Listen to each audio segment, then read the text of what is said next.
नमस्कार, मैं शीतल पी सिंह। सत्यहिंदी.com पर आपका स्वागत है। किसानों के मुद्दे पर रिटायर्ड अफसरों के, भारत में जो रिटायर्ड अफसर हैं, आईएएस, आईपीएस, आईआरएस, सेना और दूसरे जगहों में, उनके एक बड़ी संख्या में बहुमत ने, करीब 200-250 लोगों ने एक चिट्ठी लिखी और उस बिल के मामले में जो उनकी आलोचनाएं हैं वो प्रस्तुत की और उन्होंने उसकी कमियां बताई हैं और किसानों के आंदोलन का समर्थन किया। इस मुद्दे पर बातचीत के लिए हमारे साथ उसी चिट्ठी के तमाम हस्ताक्षरों में से एक रिटायर्ड आईएएस अफसर राजू शर्मा जी मौजूद हैं, जो सत्य हिंदी के बहुत सारे कार्यक्रमों में आते हैं। उनसे जो बात हुई, जैसी बातचीत हुई, आपके सामने पेश है, देखिए।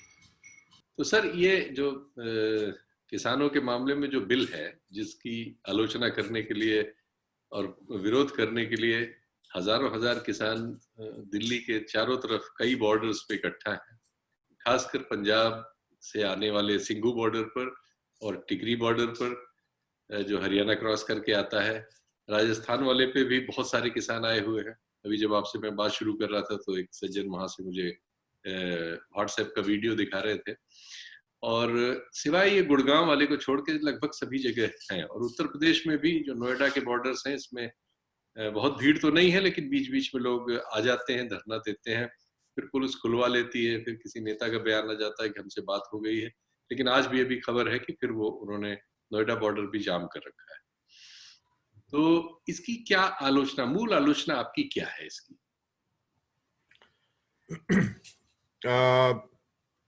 कई कोणों से इसको देखा जा सकता है जी। कई दृष्टिकोण हैं। पहला जो व्यवहारिक दृष्टिकोण है, जो कि तुरंत सामने आता है, वो तो ये है कि महामारी के दौरान जब सभी राहें मिलने की, जुलने की, बातचीत करने की बंद हैं और अर्थव्यवस्था कोविड से पहले से भी और अब बिल्कुल धराशायी, क्षत विक्षत है, जी। तो एग्रीकल्चर में, कृषि में सुधार हो, रिफॉर्म्स हो, ये तो कभी किसी ने मना नहीं किया। और एग्रीकल्चर रिफॉर्म्स कमीशन के नाम से तमाम कार्यवाही दशकों से होती रही है। जी। तो ऐसे समय में, ऐसे दौरान अचानक एक बहुत ही मूल किस्म का निर्णय हो जाना, और वो मूल किस्म का निर्णय लिटरली एक तरह से रातों रात हो जाना कि उस पर उसका जो बिल का ड्राफ्ट है, वो कभी उसको उस पर चर्चा हो तो उसको पहले से सामने न रखना, फिर उसके बाद उसको तुरंत लोकसभा से पास करा लेना, और राज्यसभा में खास तौर से जब डिवीजन की मांग की गई और बहस की मांग की गई तो उसको वॉइस वोट के आधार पर पास करा लेना। ये कोई पार्लियामेंट की जो पद्धति है, जो हमारी पार्लियामेंट्री प्रोसीजर की जो पद्धति है, उसके खिलाफ है। और मांग ये थी, जो कि बहुत जायज मांग थी, कि सेलेक्ट कमेटी में इसको भेज दिया जाए। उसमें लगभग 5 महीने, 7 महीने, 1 साल लगता है, लेकिन उसमें डिस्कशंस और विमर्श बहुत तरीकों का हो जाता है, बहुत नई बातें निकल के आती हैं और ड्राफ्ट ठीक हो जाता है या बेहतर होता है, उस पर कंसेंसस, समंजस बनता है। ऐसा नहीं हुआ। और ये केवल इसी कानून के साथ नहीं था, इससे पहले भी लेबर लॉज के रिफॉर्म्स हुए, एकाएक ऑर्डिनेंस आए, वेज कोड बन गया। तो ये एक के बाद एक इस तरह की प्रवृत्तियां जारी रही। और बाकी चीजों में लेबर और एग्रीकल्चर, ये दो चीजें ऐसी है जिसमें जनता सीधे प्रभावित होती है, और जनता का सीधा व्यवहार के स्तर पर, मतलब प्रैक्टिकली, और भाव के स्तर पर, इमोशनली, भावात्मक रूप से सीधे वो जुड़े हैं। जब आप कोई ऐसी चीज करते हैं कि आपने ट्रेड के इलाके में या कॉमर्स के इलाके में या उद्योग के इलाके में कोई परिवर्तन कर दिए, चाहे वो मौलिक थे, चाहे लोग उससे सहमत थे या नहीं थे, लेकिन वो एक एलीट वर्ग को या कुछ वर्ग को ही प्रभावित करता है। उनके आपस में जो एक पावर की डिस्ट्रीब्यूशन होती है या काम करने का जो पद्धति कानून से बनती है, उसमें बदलाव होते हैं, तो वो एक अलग चीज है। विशेष रूप से मजदूर के कानून और एग्रीकल्चर के कानून सबसे ज्यादा सेंसिटिव, संवेदनशील होते हैं। पहली चीज तो ये। दूसरी चीज ये कि कई तरह की भ्रांतियों के आधार पर इस कानून जब पास हुआ और पहले विरोध की आवाज सुनाई दी, और इस बात को अब 3 महीने 4 महीने हो रहे हैं कानून पास किए, तो कई महीने गुजर गए। पहले एजिटेशन या विरोध पंजाब के प्रदेश में ही था और वहीं रेल रोको हुआ या तरह तरह के ज्ञापन या इस तरह की बातें शुरू हुई। तब से इस पर विरोध के स्वर सामने आ रहे हैं। और दूसरी चीज जो कही गई कि कृषि जो है ये एक स्टेट का सब्जेक्ट है और हर प्रदेश की अपनी अपनी आवश्यकताएं होती हैं। जमीन हर जगह एक सी नहीं है, जमीन की जो होल्डिंग्स हैं वो एक सी नहीं है, उसका बंटवारा एक सा नहीं है, क्रॉप के जो पैटर्न्स होते हैं वो अलग अलग जगह अलग अलग हैं। इतिहास जो है प्रोडक्शन का किसी भी क्षेत्र में, पंजाब हरियाणा का अलग है, तमिलनाडु का अलग है, बिहार का अलग है, महाराष्ट्र का अलग है, कहीं कोई फसल इंपॉर्टेंट रही एटसेट्रा।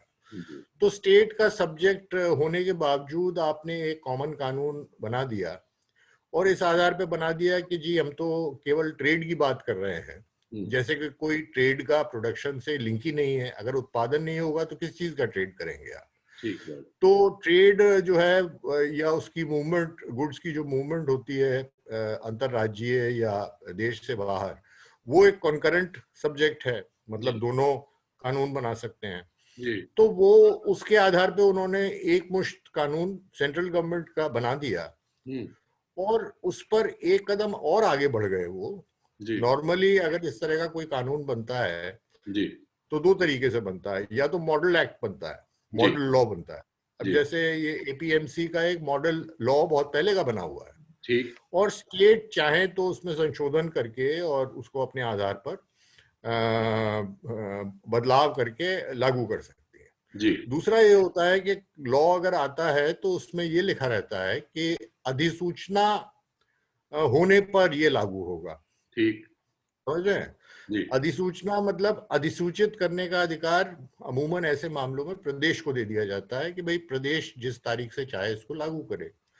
तो अगर दोनों व्यवस्थाओं का इस्तेमाल नहीं किया गया, पहली व्यवस्था में तो मॉडल लॉ आप बनाते, स्टेट को कंप्लीट इंडिपेंडेंस होती, स्वतंत्रता होती कि वो जैसे चाहे उसको थोड़ा बहुत मॉडिफाई करे, ना करे, संशोधित करके करे, बाद में करे, जैसे भी हो, या उसको नोटिफाई या उसको अमल में लाए अपने हिसाब से 1 साल बाद, 2 साल बाद, या जो भी स्थिति है। ये दूसरी बात रही। एक तीसरी बात महत्वपूर्ण ये है कि ये भ्रांति फैलाई गई कि आज की तारीख तक तो जैसे मान लीजिए केवल मंडी ही सारा हमारा उत्पादन जो है, कृषि का उत्पादन है, उसको कंट्रोल करती है। उसके बिना तो फार्मर न किसी को दे सकता है न उसकी बिक्री कर सकता है। ये सरासर गलत है। सब जानते हैं, आपके यहाँ सत्य भी इस पर कार्यक्रम चलाए होंगे कि 20% या 20 से 30% जो ट्रेड होता है वो मंडी के माध्यम से होता है, बाकी सारा प्राइवेट माध्यमों से होता है। और अलग अलग खाद्यान्नों की अलग अलग स्थितियां हैं।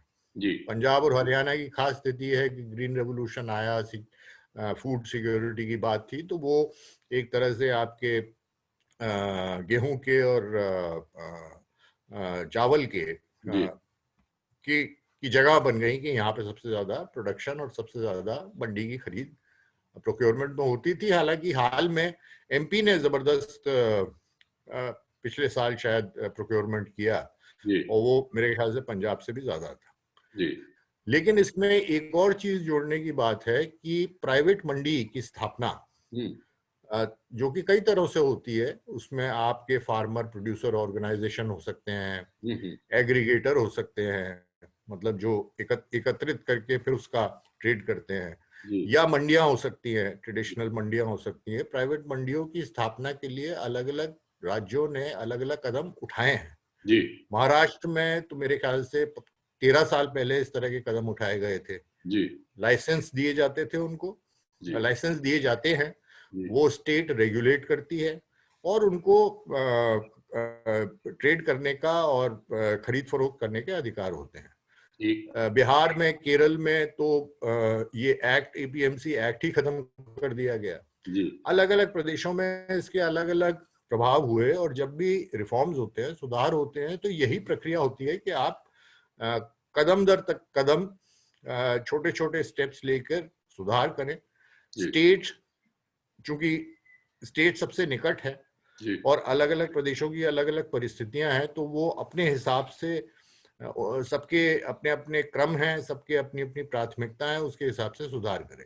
जी ये सारी चीजें दरकिनार करके, हम्म एक भ्रांति सी फैला के हम्म कि बिल्कुल ही जैसे कि प्रतिबंधित है, हम्म इन कानून के माध्यम से ये कर दिया गया कि इसको कंप्लीटली डिरेगुलेट कर दिया गया। एक तरह से कह दिया गया कि फार्मर केंद्र में नहीं है इस एक्ट के, इस हम्म एक्ट के केंद्र में तो ये व्यवस्था है कि व्यापार, खेत के उत्पादन का, जी वो कोई चाहे जैसे चाहे खरीदे बेचे, जिसमें यहां तक कि मजाक किया जा सकता है कि पेड़ के नीचे आप एक मंडी, मतलब एक पेड़ के नीचे दो आदमी इकट्ठे हो गए, उन्होंने सौदा कर लिया तो मंडी हो गई।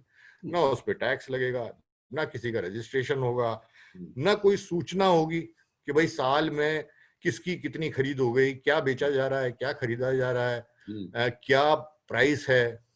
तो सूचना का कंप्लीट, जैसे कहते हैं कि विसर्जन, हम्म कि उसको छोड़ ही दिया गया। हम्म ये एक्ट लाया गया है एक कॉर्पोरेट, अनरेगुलेटेड कॉर्पोरेटाइजेशन करने का एग्रीकल्चर को। ठीक मतलब इतने बड़ी विडंबना है ये, जी कि जहां एक और जी आप इंडस्ट्री के लिए न केवल स्टिमुलस घोषित करते हैं, जी अलग अलग सेक्टर पे जब कुप्रभाव होते हैं तो सरकार जो है हजारों करोड़ रुपए के पैकेजेस घोषित करती है। जी अभी हाल में एक पीएलआई स्कीम इंडस्ट्री के लिए चलाई गई, प्रोडक्शन लिंक्ड इंसेंटिव स्कीम, कि आप प्रोडक्शन करेंगे तो आपको धन मिलेगा, मतलब जी सरकार पैसे देगी।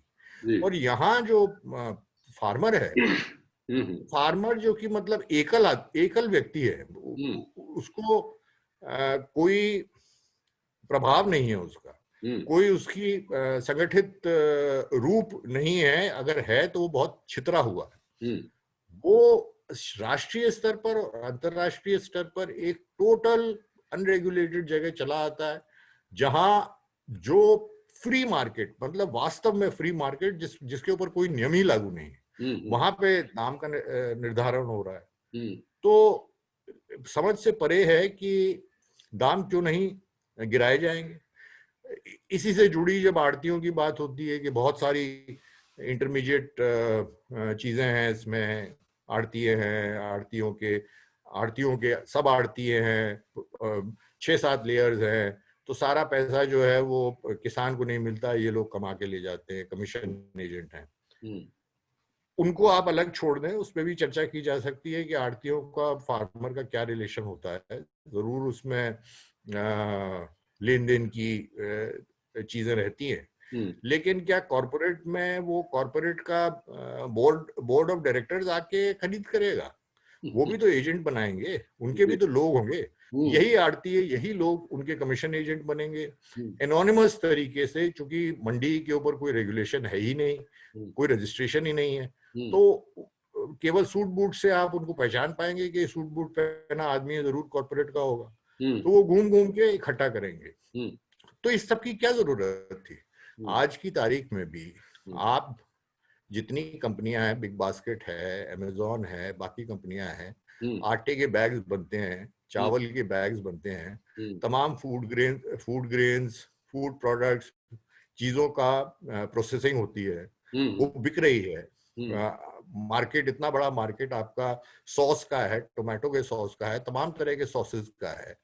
आप किसी भी, तो ये कैसे हो रहा है? अगर ये फार्मर और को अगर केवल मंडी के कंट्रोल में था और बेचने की आजादी, प्रोसेसिंग हो रही है ना, एग्रीगेशन हो रहा है, अलग अलग प्रदेशों में अलग अलग तरीकों से और अलग अलग लेवल्स पे उसकी प्रगति हो रही है। जी जी। तो इस लिहाज से ये पूरा पूरा जो कार्यवाही है, एक्ट और उसकी कार्यवाही, ये एक तरह से उसमें आ जाती है, उसके ऊपर विश्वास करना कठिन हो जाता है। अच्छा, इसकी एक आलोचना ये है कि देश में जो एक आलोचना हमेशा एक ये बात आगे की जाती है कि टैक्स पेयर का पैसा सिर्फ 2 राज्यों में, हरियाणा और पंजाब में, किसानों को सब्सिडाइज्ड एमएसपी देने के लिए किया जाता है। यानी एक तरह से सब्सिडी बांटने के लिए किया जाता है कि उनका माल खरीदा जाता है और वो इसको बहुत प्रचुर मात्रा में उत्पादित करते हैं। अब इस व्यवस्था को वो हटा रहे हैं इस फैसले के अनुसार। इसको आप कैसे लेते हैं कि देश के बाकी किसानों को उसका लाभ न मिले और सिर्फ 2 राज्यों को मिले? देखिए, पहली चीज तो ये है कि ये मान लेना और ये स्वीकार कर लेना कि देश में फूड सिक्योरिटी बिल्कुल, जिसे कहते हैं कि अंतिम चरण में पहुंच गई है, और खाद्यान्न सुरक्षा भारत की बिल्कुल इस तरह की बन गई है कि उसके लिए कोई काम करने की जरूरत नहीं है या प्रोक्योरमेंट करने की जरूरत नहीं है। ये भी, इस पर भी प्रश्न पूछा जा सकता है। आफ्टर ऑल, अगर हम हंगर इंडेक्स की रिपोर्ट देखें इंटरनेशनल एजेंसी की, तो हिंदुस्तान का स्तर जो है वो 105 देश चुनते हैं, उसमें 105 देशों का वो कैलकुलेशन करते हैं, इंडेक्स बनाते हैं। हंगर मतलब जो मेल न्यूट्रिशन, कुपोषण है जिसे कहते हैं। विकसित देशों को वो नहीं देखते, क्योंकि वहां तो उन 1 से 5 पॉइंट तक का है, तो वहां पे लेस देन 5% की फिगर पे सारे ही हैं, या और भी कम है। उसमें भारत का नंबर 94 है, 94 आउट ऑफ 105। पाकिस्तान से भी नीचे है भारत, बांग्लादेश से भी नीचे है, और कहीं जाके कॉन्गो और इस तरह के देशों के आसपास, अफगानिस्तान के आसपास है, या शायद, हाँ, केवल अफगानिस्तान से ही आगे है हमारे इलाके में जी। तो 30%, 40% लेवल पे तो कुपोषण है।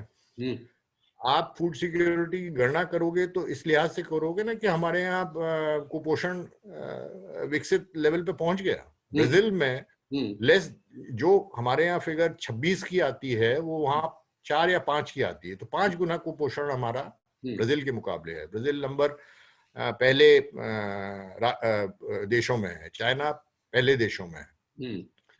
तो पहली बात तो ये। दूसरी बात ये कि आपके गोदाम जरूरत से ज्यादा लबालब भरे हैं, वहां खराब हो रहा है खाद्यान्न, ये तो आपकी पॉलिसी की प्रॉब्लम भी है कि आप पीडीएस की जो स्कीम है हमारी, जो देने की स्कीम है, वो इतनी प्रभावी नहीं है। हम जिस मात्रा में खाद्यान्न गरीबों को देते हैं, जिन लोगों को चिन्हित करके देते हैं, हो सकता है कि उससे ज्यादा की जरूरत हो। इस समय में तो उससे ज्यादा की जरूरत थी, लेकिन नवंबर में उसको बंद कर दिया गया। जहां आप 5 किलो देते हैं, वहां पे शायद 10 किलो का हिसाब किताब बनता है। हम केवल चावल और गेहूं ही क्यों देते हैं? उसमें पल्सेस क्यों नहीं शामिल करते? बाकी चीजें क्यों नहीं शामिल करते? तो अच्छा, चौथी चीज कि खाद्यान्न, अगर आप ये मान के चलते हैं कि बहुत ज्यादा हमको इसमें तवज्जो करने की जरूरत नहीं है, जरूरत पड़ेगी तो हम खरीद लेंगे, इंपोर्ट कर लेंगे, तो अंतरराष्ट्रीय जो व्यापार है खाद्यान्न का, उसमें बहुत प्राइस सेंसिटिव होता है। एकाएक दाम बहुत तेजी से बढ़ते हैं या तेजी से घटते हैं। भारत से एक खबर जिस दिन भी बाहर निकलती है कि भारत गेहूं या धान इंपोर्ट करने वाला है, तो तहलका मच जाता है अंतरराष्ट्रीय बाजार में, रातों रात कीमतें बढ़ जाती हैं। तो पहली चीज तो मैं इस पे प्रश्न एक खड़ा कर रहा हूं। दूसरी चीज ये है कि इसका एक इतिहास है। जब देश बड़ी विकट समस्याओं से जूझ रहा था, यहाँ पर अकाल होता था, यहाँ पर प्रोडक्शन नहीं होता था। तो नीतियां इस तरह से बनी कि ग्रीन रेवोल्यूशन में केंद्र में हरियाणा, पंजाब, उत्तर प्रदेश का कुछ इलाका आए और उन्होंने 20 साल में इस काम को पूरा किया और बहुत अच्छे तरीके से पूरा किया। ये जायज है कि उस किसी भी सॉइल का लगातार अगर इस्तेमाल गेहूं और धान के लिए होता रहे तो उससे पानी की समस्या है, सॉइल की समस्या है, वो पंजाब देख रहा है। पंजाब के राज्य के जो कर्ता धर्ता है उनको पता भी है। इसमें परिवर्तन की जरूरत है, कोई मना नहीं करता, लेकिन अगर परिवर्तन एक मुश्त एक रात में आप करेंगे तो जो उसने इंफ्रास्ट्रक्चर खड़ा किया, जो पूरा सिस्टम खड़ा किया, जो मंडियां खड़ी की और एक व्यवस्था चल निकली, तो उसमें कोई ट्रांजिशन का पीरियड होगा कि नहीं? उस ट्रांजिशन के पीरियड में उन फार्मर्स को सपोर्ट दिया जाएगा कि नहीं? क्योंकि किया तो जो भी हुआ था वो जनहित में हुआ था और बहुत ही प्रकांड समस्या के लिए हुआ था। तो अगर पंजाब के फार्मर को निश्चित ही विविध क्रॉपिंग की दिशा में जाना होगा, तो उसके लिए दो चीजों की जरूरतें हैं कि वो जो विविध क्रॉपिंग की तरफ जाएंगे तो उसका मार्केट थोड़ा पहले से संगठित हो। उनको ऐसा ना हो कि जाते ही उनकी अर्निंग में और गिरावट आ जाए, डेट बढ़ जाए, एक समस्या पूरी आबादी के लिए पैदा हो जाए। तो आप 5 साल का, 10 साल का एक ट्रांजिशन पीरियड रख के एक प्लान बनाकर, एक योजना बनाकर स्टेट स्वयं उसमें पहल करे, भारत सरकार उसका सपोर्ट करे, वो ट्रांसपेरेंटली हो, पारदर्शी तरीके से हो, उसमें उनको सपोर्ट दिया जाए, पैसे दिया जाए। सब्सिडी एग्रीकल्चर में पूरी दुनिया में दी जाती है। तो जैसे प्रधानमंत्री जी की एक और बात है कि उनके न कोई बाल है न बच्चा है, तो वो तो जो भी कर रहे हैं बेचारे 18 घंटे काम कर रहे हैं, देश के लिए ही कर रहे हैं। तो एकदम इतना अविश्वास क्यों है कि हमारे रिटायर्ड अफसर लोग सब के सब हर उनके काम पर एक चिट्ठी भेज देते हैं और बिल्कुल उनको खारिज कर देते हैं कि वो जैसे जो भी कर रहे हैं कुछ षड्यंत्र टाइप कर रहे हैं। इस बार भी हाँ आपने भाई, उनको तर्कों से किया है। ब्यूरोक्रेट तो कागज का बाबू होता है ना, तो कागज पढ़ता है, ध्यान से पढ़ता है, चश्मा लगा के पढ़ता है। जी। अब वो चूंकि उसे निष्पक्ष है, वो तो उसको कोई ना बात करने का या चिट्ठी लिखने के कोई ऐसा तो नहीं है कि उसको कोई कल कोई लाइसेंस मिल जाएगा या कहीं की सदस्यता मिल जाएगी या कोई फायदा हो जाएगा, बल्कि चिन्हित ही होगा। तो वो तो कागज पढ़ता है। और अभी तक दया इतनी है कि देश में इतनी इंटेलिजेंस और इतने जानकार लोग हैं जो कि उसका आकलन कर लेते हैं कि इसके क्या प्रभाव होंगे। प्लस इसमें चूंकि करीब 200-250 ब्यूरोक्रेट ऐसे इकट्ठे हैं, इसमें बहुत से लोग हैं जिन्होंने 30-30 साल, 40-40 साल इन्हीं क्षेत्रों में काम किया, सबसे ज्यादा राज्यों में काम किया। तो राज्य व्यवस्था और तीसरी चीज ये है कि भाई वो कॉन्स्टिट्यूशन के प्रति समर्पित ग्रुप है। आपने नोटिस किया होगा कि इस चिट्ठी में एक्ट के जो पहलू, वो तो हम बात कर रहे हैं, लेकिन एक्ट के जो पहलू टेक्निकल है या एग्रीकल्चर से जुड़े सवाल है, उस पर इतनी तवज्जो नहीं है। तवज्जो इस बात पे है कि क्या प्रोसीजर अपनाया गया, वो संवैधानिक है या संवैधानिक नहीं है। इस ग्रुप की मान्यता तो ये है कि ये फेडरल स्ट्रक्चर पे सीधे प्रहार करता है और ये अनकॉन्स्टिट्यूशनल है, मतलब संवैधानिक नहीं है। अगर सुप्रीम कोर्ट या कोई भी कोर्ट में ये मुकदमा जाता है और उसकी व्याख्या होती है तो आदर्श रूप में तो ये कानून एक तरह से रिजेक्ट हो जाना चाहिए। एक और बात है, जो कई मंत्री भी हमारे कहते हैं कि साहब देखिए, देश में मोदी जी की नीतियों का समर्थन तो हर चुनाव में, यहाँ तक कि गांव प्रधान के भी चुनाव में परिलक्षित हो रहा है। जिला परिषदों के चुनाव में, स्थानीय निकायों के दूसरे चुनावों में, जहां भी चुनाव हो रहे हैं वहां तो मोदी जी का ही परचम लहरा रहा है। तो ये जो विरोध करने वाले तरह तरह के खान मार्केट और टुकड़े टुकड़े और दूसरे गैंग्स हैं, ये तो विरोध के लिए विरोध करते रहते हैं। एक ये भी है, क्या भाई वो सीधी बात ये है कि अगर पहली बात तो ये है कि अगर पार्लियामेंट्री डेमोक्रेसी या रिपब्लिक का अर्थ केवल चुनाव है तो मुझे आगे कुछ नहीं कहना है। दूसरी चीज ये है कि चुनाव का आकलन भी कर ले तो मेरे ख्याल से फांट 63 और 37 की होती है। जी 63% लोग या तो सपोर्ट नहीं करते, या वोट नहीं देते, या खिलाफ वोट देते हैं। जी तो ये 63% लोग भी तो कहीं ना कहीं रह रहे हैं।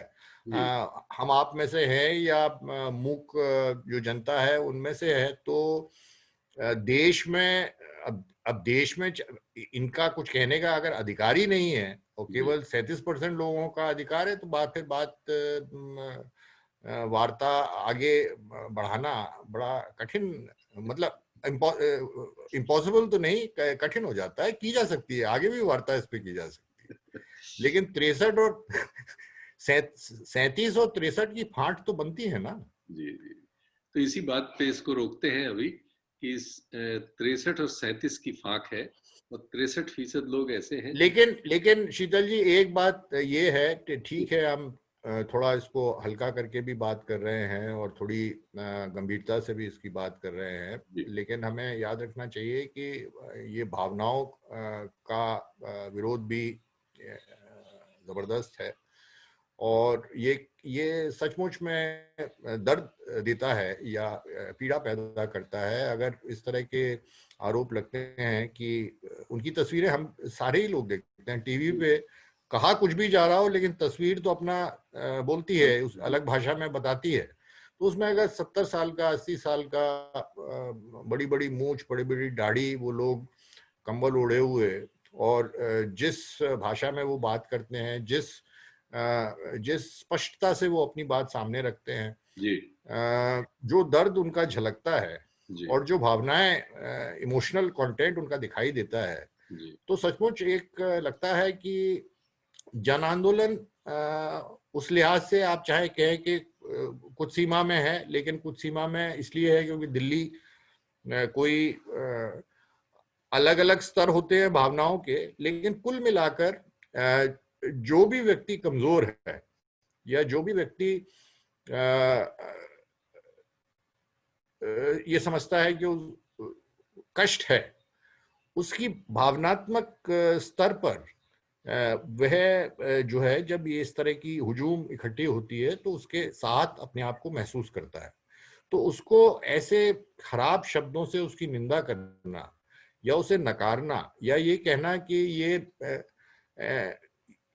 जन आंदोलन या आंदोलन, ये तो बुनियाद होती है लोकतंत्र की। जी और उत्सव तो मैं नहीं कहूंगा, लेकिन आक्रोश का और विरोध का उत्सव तो है ही है।